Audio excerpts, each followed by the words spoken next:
Alright, gang, last week we did a video on the great bencher Ted Arcidi and his road to the 705 bench. And in the video we also showed and mentioned Fred Hatfield. And he actually did compete in 85, but in 86 he did the 1008.5 squat. So we're going to talk about that. And you would think that Fred was a squat specialist, which of course he was. He's known as the Sultan of Squat and Dr. Squat. But he was an all-round power lifter. He wasn't just a one-lift wonder. In fact, he won a couple of world championships. So we go back to Fred actually started as a 181-pound lifter. Now,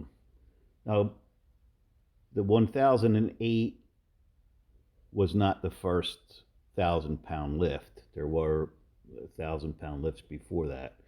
And you go back to guys like Anderson, Dave Waddington, Ryan Hout, Jim Williams, John Cole. All those guys did over 900 in the 70s. And Dave Waddington did 1,000, weighing around 330.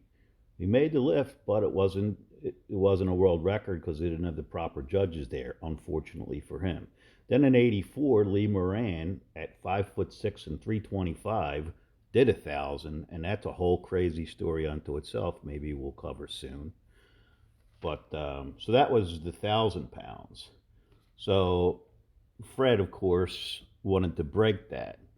But going back in his career,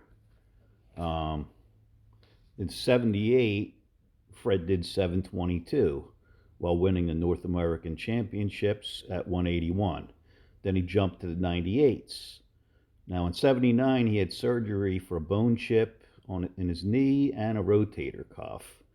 And then the other shoulder in 80. So that held him back a little bit. Now late in 80, he won his first world championships and got his second world record squat of 826.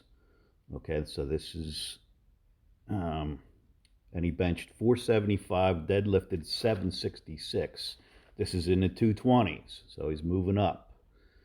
In 82, he took second in the senior nationals to Jim Cash, who was a good friend and another great lifter. And he set a new national squat record doing that, and he won the 220 class. Then in 84, he lifted in Jeff Magruder's Pacific West Washington Bash, and he became the first 242-pounder, moving up again, to squat 900, and the actual lift was 903. So then in 85, he was going to shoot for 1100 because, why mess around? He ended up weighing 258 at a Hawaii meet, and he opened up there with 925, and the platform was wobbly. He dumped the bar, and in the process, he strained both of his delts and both of his calves. Undaunted, Fred took it again, and he made it. Then he jumped to 975 on his third. He made the lift, but on the way up, he hit the rack, so he got red lighted. So he was pissed, of course. He asked for and got a fourth attempt, and he made the 975. Okay, so he's not hitting 1,000 yet. All right. So then he went back to Maui for another meet, like a week later. And at that meet, he made 964, and he went to the 1,000, but he lost it off of his shoulders. And after that, he was pretty much shot because both of his delts were still really sore and his calves. So that was, the 1,000 didn't happen in 85. And he could barely walk after that. He was just beat. He needed some big time rest and recovery after that. So then in 86, he learned some new things from the Soviets, and he started using a safety squat bar, which we mentioned in a previous video, which helped with low back strain and that kind of thing. And he got into a routine where he was squatting 2 times a week, with the first time being 6 sets of 6 at 80% on the first day, and then the second day would be 5 sets of doubles at 85%. And he kept on eating to maintain his weight. He was only 5'6", so he was around 250. So he had to eat a lot just to maintain that weight. Um, before the 86 meet, he tripled 975, which is pretty insane. And in training, he did an 825 deadlift. So again, he's no one lift wonder. He's all around strong guy. Um, and that was his best ever deadlift at 825. So in April of 86 is when he made the 1008 and a half. So he was really the second guy to squat over 1,000 and the latest ever to do it. And then in 87, he came back and did a little bit more, which maybe we'll talk about that. But just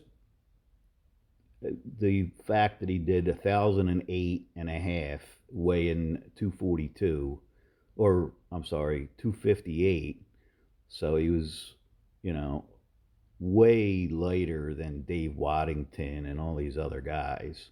And he was not a kid. I think he was like 40 years old or more at this point.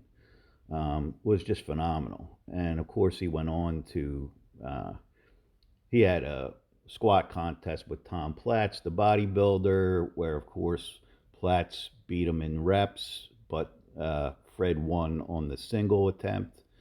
I'll show some pictures of that in the video. But Fred was just a phenomenal lifter, and it's a shame we lost him. He was a heck of a guy. All right, thanks for watching, and stay tuned, please. I'll catch you later.